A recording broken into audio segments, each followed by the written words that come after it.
Hi friends, లో lifes 2024లో release అయిన ఈ సినిమా ఎలా ఉందో ఇప్పుడు చూద్దాం. కొన్ని సినిమాలు నవ్విస్తాయి, కొన్ని సినిమాలు ఏడిపిస్తాయి, కొన్ని సినిమాలు భయపెడతాయి, కొన్ని సినిమాలు జుగుప్సాకరంగా ఉంటాయి. అటువంటి కోవకు చెందిన సినిమాయే ఈ లో లైఫ్స్. అసలు ఈ సినిమాకి ఎవరు దర్శకత్వం వహించారా అని సినిమా చూసిన తర్వాత చూస్తే తేష్ గుత్తికొండ, మిచ్ ఆలివర్ అని ఇద్దరు దర్శకత్వం వహించారు. ఈ గుత్తికొండ అన్న పేరు వినగానే మనకి దేవరకొండ గుర్తొస్తారు.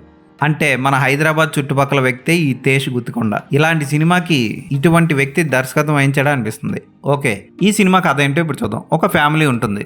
తల్లి, తండ్రి, కొడుకు, కూతురు యుక్త వయసులో ఉంటారు. వీళ్ళందరూ ఒక బస్సు వేసుకొని సరదాగా కొండల మీద తిరుగుతూ ఉంటారు. అక్కడక్కడ బండి ఆపి బయట తినేసి మళ్ళీ బండిలో వెళ్ళిపోతూ ఉంటారు. అయితే వీళ్ళకి ఇద్దరు వ్యక్తులు పరిచయం అవుతారు. అందులో ఒక అతను లిఫ్ట్ అడుగుతాడు. సరదాగా లిఫ్ట్ ఇచ్చి మాట్లాడుకుంటూ తీసుకెళ్తూ హాయిగా ప్రయాణం సాగిస్తున్నప్పుడు కొడుకు లేచి లిఫ్ట్ ఇచ్చిన వ్యక్తిని చంపేస్తాడు. తర్వాత తీసుకెళ్లి అతని వేళ్ళు, చెయ్యి అన్ని ముక్కలు కోసి వండుకొని ఫ్యామిలీ మొత్తం తింటూ ఉంటారు. అతని పేరు బిల్లీ. ఈ బిల్లీని చంపేసిన తర్వాత బిల్లీ ఇంటికి వెళ్తారు.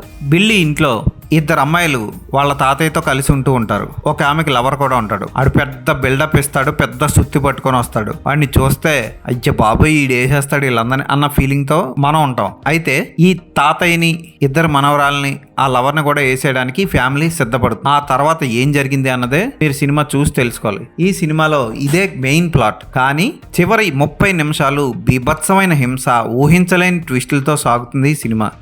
అస్సలు మీరు ఊహించలేరు క్లైమాక్స్ కూడా. దర్శకులు గుత్తికొండ తేష్ బాగానే తీశాడు. అలాగే ఓలివర్ మిచ్ కూడా దర్శకత్వం బాగానే చేశాడని చెప్పాలి. ఇద్దరు కదా దర్శకులు. బ్యాక్గ్రౌండ్ మ్యూజిక్ బాగుంటుంది, ఫోటోగ్రఫీ బాగుంటుంది, గ్రాఫిక్ వైలెన్స్ అదిరిపోతుంది. ముఖ్యంగా కళ్ళు ఊడిపోవడం, గొంతులో బాణం దిగి చనిపోవడం, ఇలాంటి సీన్లు హైలైట్గా అనిపిస్తాయి. వేళ్లు విరిచేయడాలు, జబ్బలు కోసుకొని వండుకు తినేయడాలు, ఇటువంటివి చాలా ఉంటాయి. భయంకరంగా ఉంటాయి, జుగుప్సాకరంగా అనిపిస్తాయి. రాంగ్ టర్న్, హాస్టల్ లాంటి సిరీస్ చూసిన వాళ్ళకి ఈ సినిమా బాగానే అనిపిస్తుంది. ఖచ్చితంగా ఈ సినిమాను ఒకసారి చూడొచ్చు. వైలెన్స్ని తట్టుకోగలిగితే. ఫ్యామిలీతో మాత్రం చూడకండి.